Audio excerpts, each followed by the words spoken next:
Hi, everyone, and welcome back to another episode of Van Life Unfiltered here on Project Van Life, where we want to try to help you guys figure out how to get started in van life. You see all these really inspirational videos on Instagram and on YouTube, but how can you really get started in this lifestyle? So that's what we want to kind of connect you guys with the answers to all of these burning questions you're constantly asking us in DMs. As always, we have a free ebook every single week to help you get started. All you have to do if you're watching on Instagram Live is comment the word van life. But if you're watching on Facebook or on the podcast, on Spotify or on YouTube, if you go to the links in the description or the links in our bio, you'll be able to find those free ebooks as well. I'd love to jump right into our guest today and learn more about you. I'd love if you could introduce yourself. Hi, my name is Lucy, or known as Van Life with Lucy. I am a van life veteran. This is my third camper van, Alanis, that you're joining me in today. And we're currently traveling around Europe. Incredible. And would love to talk about, your van life is, a big dream for a lot of people. We were talking about it a little bit about all of the amazing places you're able to go and just what has this experience been like for you? Absolutely incredible. I've just come from the Dolomites, which is one of my bucket list places. So I finally got to do like the tree climb hike and some of my favorite hikes, which is part of the reason I got into van life in the first place, because I love the outdoors. So it's been fantastic as an experience to appreciate the different cultures in different European countries, as well as the languages. But I'm finding that most places I go, English is totally cool to be spoken everywhere. And even if you try and speak in like Swiss or French or German, most people are like, yes, that is fun. Then just speak to you in English anyway. But I always do try. I always try. But in general, I felt really safe traveling around. It's been an incredible experience so far. When you are traveling around, is it really difficult having to pay attention to like where borders are or things like changing as you go? You have to like pay attention, or do you find that as you're traveling, it's pretty much the same as your van lifing? Um, I would definitely say when you're in mainland Western Europe, not a thing, not a thing. I remember on my very first van life trip, I was like, get all my paperwork ready, had my passport, all my stamps, my insurance certificate, and I got there and like, there's a river. There's no border patrol. It's just the river. So sometimes it's very casual and it's just a road boundary or like a river or like a natural geographic kind of like element there. The rest of the time it can be like really enforced and it's actually like a barrier, and it might be look more like a toll road with like people in booths, and sometimes they come out and inspect your vehicle. But that's more like going in and out of Europe. So I traveled to Greece for the winter like this year. And when I was going through the Balkans, so I went through Croatia and Montenegro and kind of those kind of countries. And because you're classing as in and outside Europe, I had like the van search. They went through every cupboard. So the rules and restrictions are a little bit different if you're leaving Europe to go to like the like outside an EU nation. Yeah. So, are there been like big experiences as you've been traveling on the road? How long have you been doing this for? You said how long have you been doing it? So full time living inside this van, I've been doing this for over a year. I've had vans and vehicles, and I've converted every single one, and that this is like the third time I've done that. Hello. We were breaking up a lot in that, so I only got pieces and pieces of it. Oh, sorry. I said over, it's kind of been a progression over the past 5 years or so, really. So I started off doing like weekend trips and then weeks away, and then just wanted to go live the dream. So I decided to kind of change my career, change jobs, become more flexible, buy a bigger van and convert it and live in it. So you've built 3 vans. You said that's a Yeah. lot of vans. That's incredible. You built them yourself. How was that You experience would, building out I would, vans? How's it yeah, changed? I would like to think I now know something about building vans, but I don't. I learn every time it's like totally different. And I think I know something. I'm like, no, you don't know that. You need to relearn how to do that, or you need to do it differently this time because this is a different project, different build. So yeah, it's always a learning experience. But you know what? I'm so proud of myself every time I finish a vehicle conversion, because it's like, yeah, you buy I mean, you know yourself, you buy this great big metal box and you're going to fill it with your dreams, and then you look at it and you're like, how do I do this? It can be very overwhelming. Especially things like electrics, and I'm not an electrical engineer, that's not my background. So learning all that from YouTube videos, from learning to network with people that have got vans and have done conversions, has been so helpful. What are some of the big things you've changed or learned from your very first van build to your third that you have now? I would definitely say that with having a larger vehicle, it's more responsibility for things like safety when driving, safety when parking. You're way more noticeable than like a tiny little micro camper somewhere in the woods. I'm in a great big like white Sprinter van. Um, and like just the whole process, it's so like I'm fully off grid with my system because I love being in the mountains. I love exploring and being outside. So I don't want to stay on campsites all the time. So I've got like a really intensive, fully like off-grid electrical system with solar panels. My water system, I really wanted to have it so it's non-pollutant. I've got an underslung tank, so I had to learn how to weld, how to plumb, to get that mounted underneath.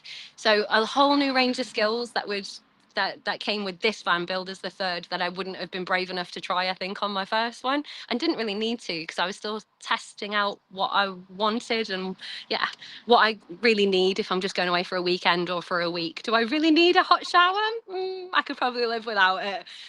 Whereas in this, I've got like a fully converted shower unit and hot water. Yeah, so do you think that do you like having a shower in your van? Was it, like, kinda difficult before not having the shower? That was, like, a piece you decided you Yeah, wanted? and it's traveling as a woman on my own because I do a lot of like outdoor activities and mountain biking, and I was just getting to the point of where you feel so exposed hanging out at the back of your van, having like a shower in a car park or a place where there's lots and lots of people. So it's very exposing, and I just wanted a bit more privacy living in it full time. So it was that option of I want to be able to shower inside as well as outside if I want to. So yeah, it was more of a privacy, personal safety thing for me.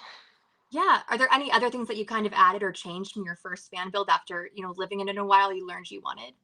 A fridge. I was like, I want ice cream. I want ice cream all the time. So I need to have a fridge and a freezer. So now I have a little domestic, like compatible fridge with a freezer in it, which is really good. As well as like comfort. So I used to have like a very much like a rock and roll bed set up. So it was kind of like a pull out bed, and you had to kind of break it down and remake it every night.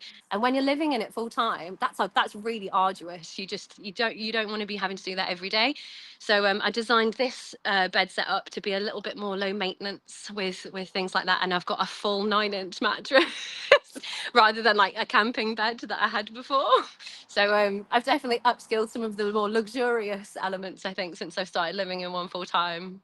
Yeah, absolutely. I feel like with full-time living, when you feel more like like you're in a home, like you have all these different things, it kinda keeps you Yeah, yeah. energized to keep doing it in the long run. Well, this is it, and I work a full-time job now, so like after an 8-hour day of like creating and doing, and I'm a media executive, so when I'm doing that job, and it's like I don't want to just have to spend like 4 hours then cleaning the entire van down just so I can make my dinner. It's you so there are elements that have come with spending more time in the van where I'm like, now I feel like I'm confident in what I want and what I don't want, and it took me a while to get there. So I definitely say if you're starting out in as a design process, just spend as much time as you can camping and out on the road and find out what you're going to need for you. Yeah. Talking about what you do for a living while you live on the road, what do you do? Yeah. How do you make money? Have you always done the same thing or have you changed it up? No, so like I originally came from an education background. So I used to be like a primary teacher, like an elementary teacher. Yeah. So I've got like 3 degrees in education, and that was very much a career path, and I was on that trajectory. But I just found I was really stressed all the time, and I wanted more time to myself and to be out and to travel. Because obviously you're stuck in term times, and you don't get that flexibility. So after COVID happened and the whole remote working world just erupted with so many different jobs and vocations, I decided to dip my toe into doing media and marketing. And then I ended up being a media executive and running and managing a team. And so it's been a great creative outlet that I sort of had when I was teaching, because you create resources for kids and all that sort of stuff. But now I'm doing it for adults and I'm sharing it with the public. But it means that I get a full professional wage, but I'm not spending it on a house.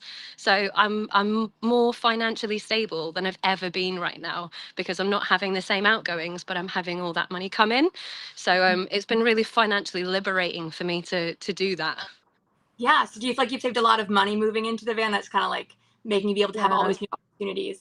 Is there ways that you kind of like save money or you budget while living in a van? Or because you're saving money, do you feel like you're not having to think about budgeting?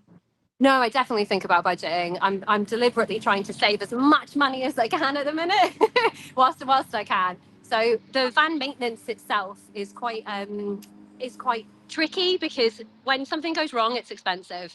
So last year I had my engine out to have like a new injectors and a new clutch and all this new stuff, and the bill came for like £3,000. So like nearly $4,000, and that was for one mechanic's trip. So when something goes wrong, it can be really expensive. So you do need savings as well as like van savings.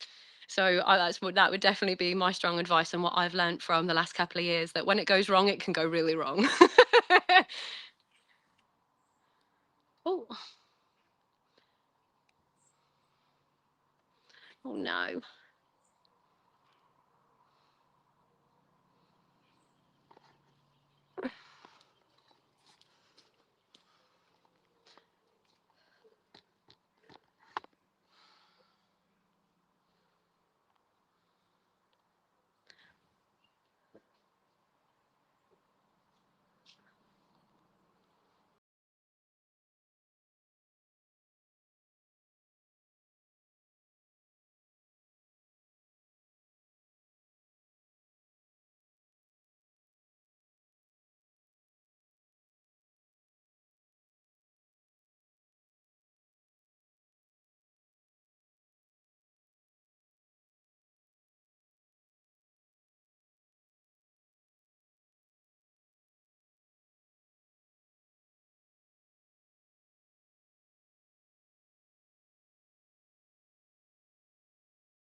My phone Hi, overheated. Oh no! I know it. Van life, right? Like that's real van life. Everything overheats. My phone decided to just stop working. It's over 100 degrees here. I don't have an air conditioner yet, You so look, we're I working can't on it. believe That's how incredible you look considering it's 100 degrees. I would be literally on the floor. I would be a puddle on the floor. You're making that, it is very. honestly, you're making it look so casual. I'm sorry to hear about your phone though. No, it's okay. I have the air conditioner on now, blasting it. I was hoping it'd be okay, but no, it is. We had an excessive heat warning today, so Oh, it's bless been you. very Well, hot here. I appreciate you like talking to me because I know that being inside the van in this heat is not good. I've gotten used to it. I've learned the tricks. I've got the best 12-volt heater that works in like USB like cooler heat are so good. And if you put it behind an ice block, like the refrigerator blocks, and put Yeah. one in front, it'll blast cold air. So that's a really good hack. What kind of brand is it? Do you know what the name of the heater is? No, but I can send you a link when we come through from today. It's on my Amazon store. I've got like a little Amazon store full of like bits and bobs that's useful for the van that I'm like, yeah, I use this. This is what I use. Like I've got a composting toilet, and people always ask me about my toilet, so I've decided to just put it all on a blog and pull it all up online. Perfect. Yeah, if you send me the link, we'll put it in the description of the videos too, that way people can see what it is. Yeah, And figure it yeah, out. definitely. But yeah, sorry to kind of cut off halfway through. I forgot No, what I'm we were sorry. talking about now. Having such a nice time, I forgot what we were talking about. What about money and budgeting? Yes, yeah. So when something goes wrong, it goes very wrong. But in general, I would say I can probably live off about $500 per month for everything from like gas and groceries. If I'm doing a bigger adventure, for example, if I'm doing like over 1,000 miles per month, then obviously my gas price and fuel will go up. But the rest of the time, it's so inexpensive, and because I'm only using like 1 or 2 campsites a month as well, it doesn't cost a lot. Yeah, that's really great. I think working is one of those big points people have a lot of questions about when they're starting to get into van life, is how to have flexibility and be able to travel. Do you feel like what you're doing now is giving you the opportunity to travel a lot? And then do you also feel like, do you travel a lot? Like, do you like kind of pinball around all the time, or do you like to stay in one spot? I tend to do extended trips for like up to like say 2 or 3 months because of how the EU regulations are for British citizens. So we're only allowed 90 days out of an interim of 180. So we kind of only can do 3 months across the pond. Then we have to go back to the UK. But luckily, Great Britain is such a stunning country in itself. You've got like Scotland, which is the best of the Highlands. So that's just mountains and gorgeous coastline and fantastic scenery and nature. And not many people I really like are up there, considering the mass density population is in England. So it's really chill. Like if it's set up for van life, you've got right to roam up there, so it's like legal for you to camp as well. So it's just gorgeous. So when I'm back in the UK, I spend a lot of time in Scotland and in Wales because those are my two favourite places, or the Lake District. And then I'll go back over to Europe for another 3 months. Last year, like I said, I went down to Greece and just decided to spend the winter in Greece, and had 3 months out there. So that was really good fun. How do you find where to, do you have like iOverlander you can use in Europe? Is that a thing for them? Like, do you have apps you use? How do you find places to sleep? Do you think it's kind of I do, easy? yeah. I use a variety of different apps. The best thing I tend to do is download the like offline Google Maps, and choose the country that you're in or region. And if you know you're going to be there in a couple of days, do it maybe a little bit beforehand of like, oh, I'm crossing over into Montenegro tomorrow, so I'm going to download the map for that, or this state or that province. And it's wicked because even offline, you can like zoom straight in to like see individual laybys on satellites. So you might find that on Park for the Night or some of these apps will say, yeah, there's a place here. But if you want to see what the road is like or the route is like to get there. So for example, I've got a T3, so a high van. It's really tall. It won't get under bridges. It won't, you've got to be careful with dodgy power lines in some of these countries where they're just swinging around in the countryside. So I just like to have a little look at what that route's going to be like. And if, for example, it is an off-road track, that's not, I don't have an off-road van. So it's just being mindful of some of these places, especially the really remote and beautiful ones. In my experience over the past 5 years, yes, they are remote, but they can sometimes be tricky to get to. So you want to just check that you can get there. I've had many a time where I've gone up the mountain and been like, oh, okay, so I can't get past this barrier, or I can't get past here, or this bridge. I've got to turn back around, and that's like 40 minutes down the mountain. It happens. It's the reality. That's part of the journey Yeah, of well, this finding is a place to it. sleep. So I use Google Maps offline now to double check against things like Park for the Night and iOverlander. And one of my friends has recently showed me Polar Steps, so I've started using that as a blogging slash pin app. So if I see that my friends have gone to these amazing places or had a great park up, they just send me a pin, and then I've got like the description and like facilities that are around there, or the things that they went to go visit and do when they were there. So that's really useful too. Yeah. Do you park ever in cities, or are you mostly like out in nature? I do, but I'm very sneaky. So I do. I mostly in the UK because it's illegal to park in England, so you can't really wild camp. It's technically illegal. But I live in this country doing that, so you have to be very sneaky. So I do things like I have a gym membership to use hot water and hot showers and stuff, as well as it's a good excuse to work out most days. So it means that I'm quite sneaky with like the car parks that I use, and so I do quite a lot of urban camping. But it just means put the blinds up, make sure you've got like really blacked out kind of thermal blinds in your front windows, so you're just never on show. Turn all the like turn the lights down though, and then I've got two fans for the ceiling, so I don't have to have the side door open if I'm cooking. And I've recently invested in an induction hob as well, so I don't have gas. So it means like the van's not getting gassed out, and I can technically keep the doors and windows open if I'm cooking. So yeah. How do you get power in your? Do you have like a power system, and how much power do you have? Do you think you need more? Do you like how much you have? Um, there's always I would say that definitely I didn't anticipate how much power I would use when I built the van, and I'm very lucky that I went to a company called Tiny Builds, who are a UK based company. They made me a wiring diagram from what I said. I think I need this much battery power for my laptop, and for like a Starlink for internet and hair straighteners and like other stuff I would need. And they kindly made me up this wiring diagram, so I paid for that. And then I made every cable, I crimped every cable, I connected everything together, and then someone came and like checked it all when it was done to make sure it was certified. So I probably saved myself myself like over £2,000 doing that as a process to like build it all from scratch. And in the process, I learned so much. So I blew a fuse the other day, and I was like, "Oh, I know how to fix that because I know exactly where it's gone wrong." Yes.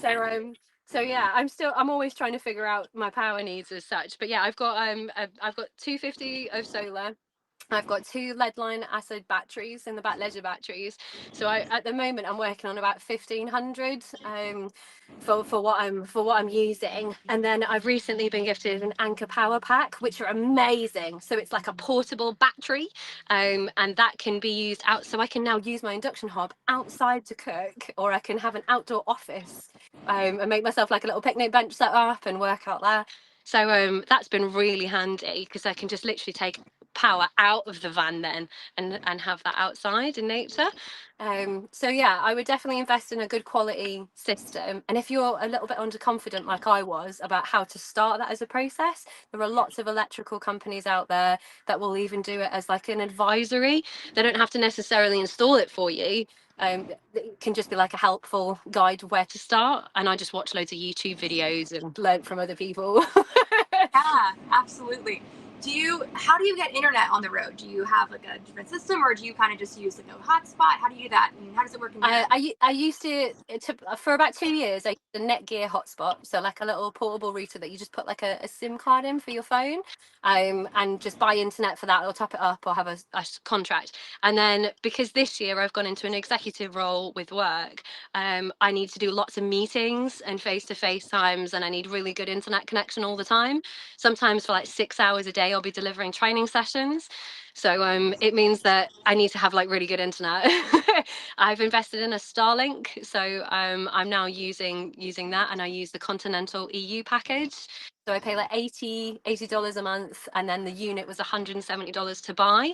But when I consider that I'm getting like a professional wage, and I wouldn't be able to do that wage without having that internet, it kind of pays for itself because I wouldn't be able to do the job if I couldn't do that. And I've on this trip I've used it everywhere. It's been in the north of France in the high mountains. It's been down on the coast, in the Cirque du Toury in Italy, and I've had internet, like amazing, fast internet everywhere.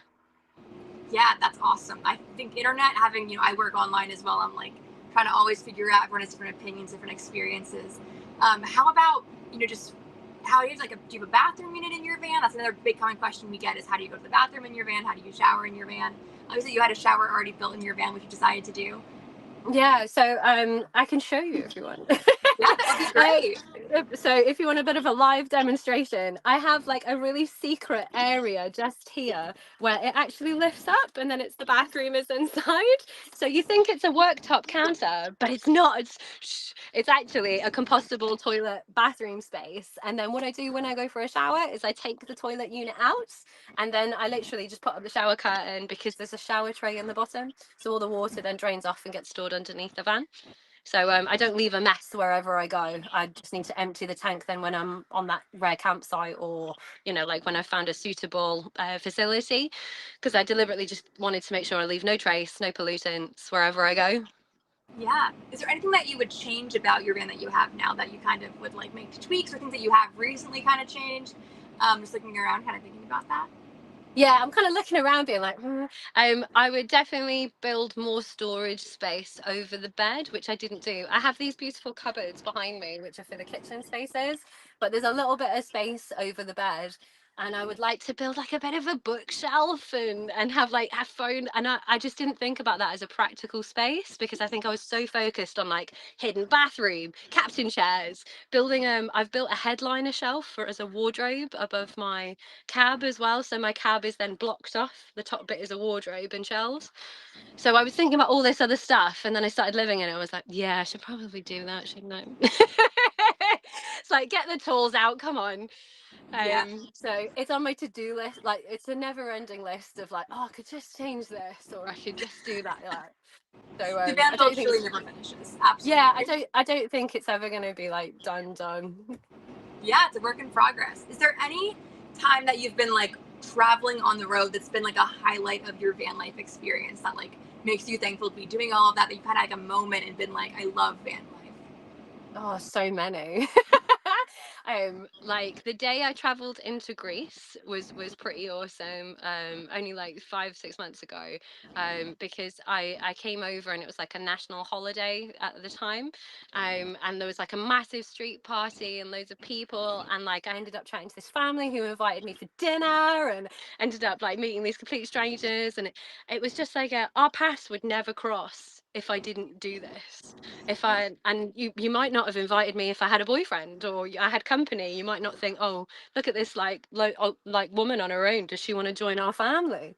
And Yeah. it's just moments like that where I'm like, wow, the people I get to meet, the places I get to go, this is 100% worth every mechanical bill or stress I've gone down the wrong road. Yes, absolutely. What is life like on the road as like a solo female? Do you like, do you ever get lonely? Do you like being alone in your van? Yeah, I try not to seek loneliness too much, but when it comes, I feel like I've got a good kind of handle on strategies to help me. Because it does. So like I keep a diary and a journal. I make sure that I can have the capacity to phone a friend or have internet wherever I go. So you don't get those true isolation moments. If I need to phone someone, I can, or send a message or whatnot. And then I also try and make sure that I make time for all those introverted hobbies. Like I love to read, I love to run and to hike, and that allows me time where I want to be on my own in nature. So it's trying to keep that healthy balance. But yeah, I try not to get too, if I feel like it's getting too much, then it's probably time for me to go home and see friends and see family, because I've been away for like 3 4 months now. So you get that like, yeah, it's time. And then you top up that meter and then you're like, oh, right, yeah, need adventure again now. Bye. Yeah. Love you guys. Bye. Avoiding burnout, avoiding hitting that like roof where you're like, all right, what am I doing? Like preparing for it and taking like active steps. Absolutely. I think I do that a lot too. Or I've reached the top point where I've been like, okay, I'm exhausted of van life. And I've learned because of those days how to then work on it and make sure to, as you're saying, reconnect with family and And friends. that's great that you've got an element of self-awareness there, because I think especially for me that didn't come naturally. That was a process of where I would be like away for a couple months at a time, and I'd be like, oh my goodness, I feel really stressed today, or I just feel like everything I do is wrong today, and I'd get a bit hard on myself, and I'm like, oh no, actually it's probably because I'm not bouncing ideas off other people or having conversations about like nothing. So I'm only talking to myself, and I'm probably getting sick of my own company, so it's time to go and reach out to somebody. Yeah. As a solo female and you're living in your own van, do you ever worry about safety, and do you have different like safety measures you take to make yourself feel comfortable? Yeah, paramount. It's always at the forefront of most things and the choices and decisions I make. So from buying this vehicle and having deadbolts and stuff fitted straight away, I have cameras on my van, anything that makes me feel a little bit safer. Which is also another reason why I don't like to go on to parking spots and stuff where I feel like I would be unsafe. So if I can see it's down a 20-mile single track and there's nowhere to turn around at the end, or I'm going to be so exposed for like anyone else to come and meet me there, and I've got no way of getting out of that, it's a dead end, I won't do it. So it's trying to make those choices in yourself of what you feel comfortable as a parameter to do. I, for example, whenever I park in a space overnight, I'll always park the van to a wall or back up to a wall so you can't open the back doors, or if there's like a tree or something natural I can use. And it's also that line of sight of if I need to jump through the cab to then drive off, I can do. So it's just trying to make sure that I feel as safe as possible. And I always keep my keys in like the same place, and I know like, just those little healthy habits. Yeah, kind of on the flip of the question that I asked earlier, do you have any days where you've been like, oh my gosh, why am I doing this? Van life is really hard, or just like any like crazy stories where it's just been like, oh my gosh, van life is crazy. I mean, it is a little crazy. Yeah, definitely. Like I had an oil leak once where I had to drain an entire tank of oil, and the only thing I had was like my pop-up sink, and I'm there underneath under this road trying to loosen up the bolt underneath the van, and it was just all this oil coming, and I came out and looked like some sort of beached penguin in an oil disaster, just like all dressed in black and white, like oh my God. And it was very much like, what am I doing here? I am just this silly girl on this stupid adventure, and I should be at home and I should be getting married, and I'm choosing to be on my own. I'm choosing to put myself in these really stressful situations where I don't know things. And then you're like, no, take a breath. Like it's bad now, but it's not always going to be. It's okay. And you're there trying to self-soothe because you do question, and I think it's healthy to question, because it's part of that learning journey. If you're not learning as you're going through, then Yeah.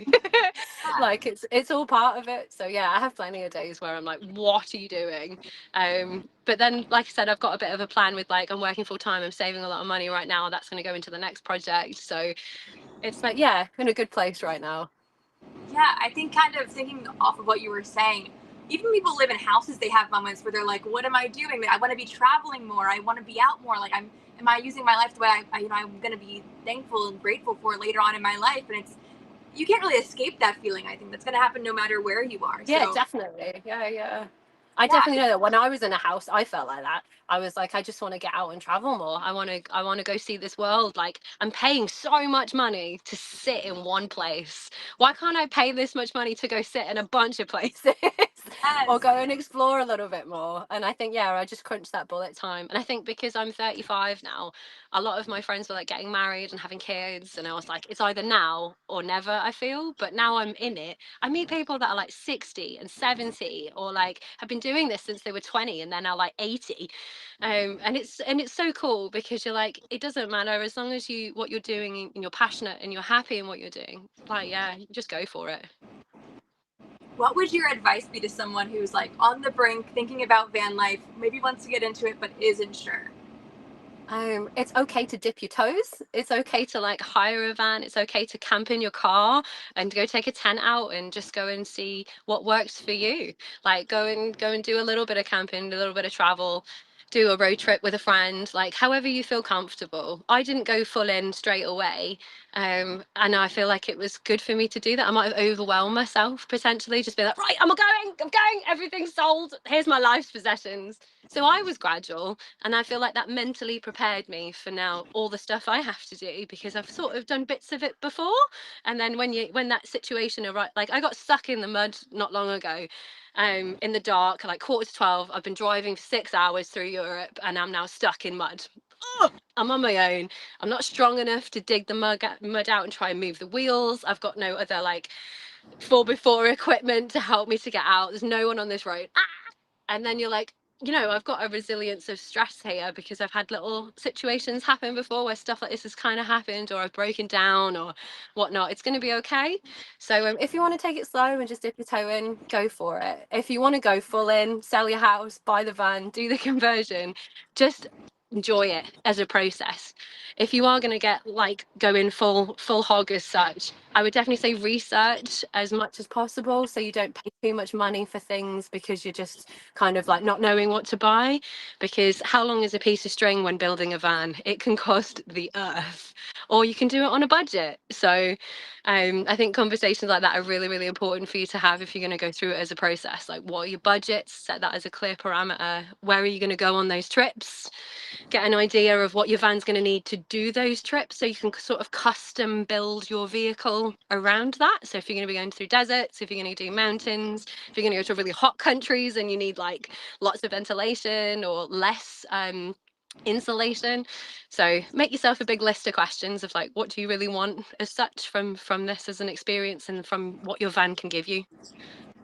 Do you feel like living in a van and traveling has changed who you are as a person or helped you grow in a lot of ways?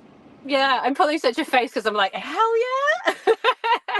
So I mean, 5 years ago I was like singing to kids and like being like ABCs and then I've become like this, yeah, this mechanic and this like fixer and this DIY builder, and now sitting down with random families in languages I don't even know.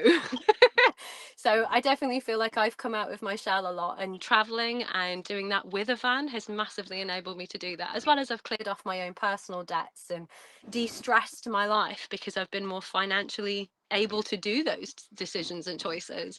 So it's massively affected me in a positive sense. I'm a lot more confident as a person. Absolutely. I think that's really beautiful. In this journey that you've been on, you've built 3 vans, which is incredible, and just been able to No, travel thank you. so much and see the world. And I think that's really inspiring for anyone who's listening to this podcast and wants to get into this lifestyle and, hearing your story. Where can people find you? Where can they find your page and learn more about you? So yeah, I run like a little Instagram page. I don't really do much in terms of promotion and bits and bobs, but I do keep an active profile. So like I'm constantly uploading. I upload every day. It's mostly to like extended friends and family these days. So come and be part of the Van Life family. So I'm under Van Life with Luci, and that's Lucy spelled Luci because my name's Lucinda. So yeah, Van Life with Lucy. I also have like a WordPress, like a blog. So I put up a few bits on there and do a bit of blogging when I get time as well. But again, it's very much as and when. And then I've been thinking about maybe starting a YouTube, but I'm waiting for work to kind of slow down and be a bit quieter, so I've got a bit more time because I'd like to do a really good job if I'm going to try it and be consistent and post and stuff.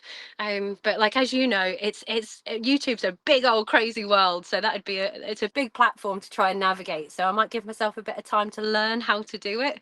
Um, but yeah, I get so inspired by watching other people on YouTube. I'm like, oh, I really want to make really good quality videos because I love watching other people's. But yeah. Yeah, definitely, for sure. Well, we would love to see your adventures and love to one day see your YouTube channel and see more of Europe and what you're doing, because I think it's so awesome that you have a lot of experience in this. You've been doing this for so long, and I feel like you have so much to share and be able to help people. I think that's super awesome. Oh, thank you. And yeah, like yeah, it's just been crazy as a ride. Like I took a boat over from Scotland to Norway and then drove all through Norway just after I had an ACL operation and had a new knee. So yeah, I'd love to go back to Norway at some point when I can walk without crutches because I drove through that entire country, like a country with like one crutch. So yeah, it's going to be a cool old ride, especially when this bigger van, a more comfortable van over the next couple of years. Yeah, absolutely. Well, thank you so much for letting us interview and you and sharing your story with everyone here. And Oh no, it's you my know, I pleasure. yeah, people are gonna get so much value, I think, from what you've been able to share, and I really appreciate your time. Oh, thank you. It's been so lovely to meet you, Tori. Thank you very You much. And too. thank you for everyone for watching as well. Any questions, feel free to just come and ask me. Awesome. Thank you so much, and thank you to everyone who watched and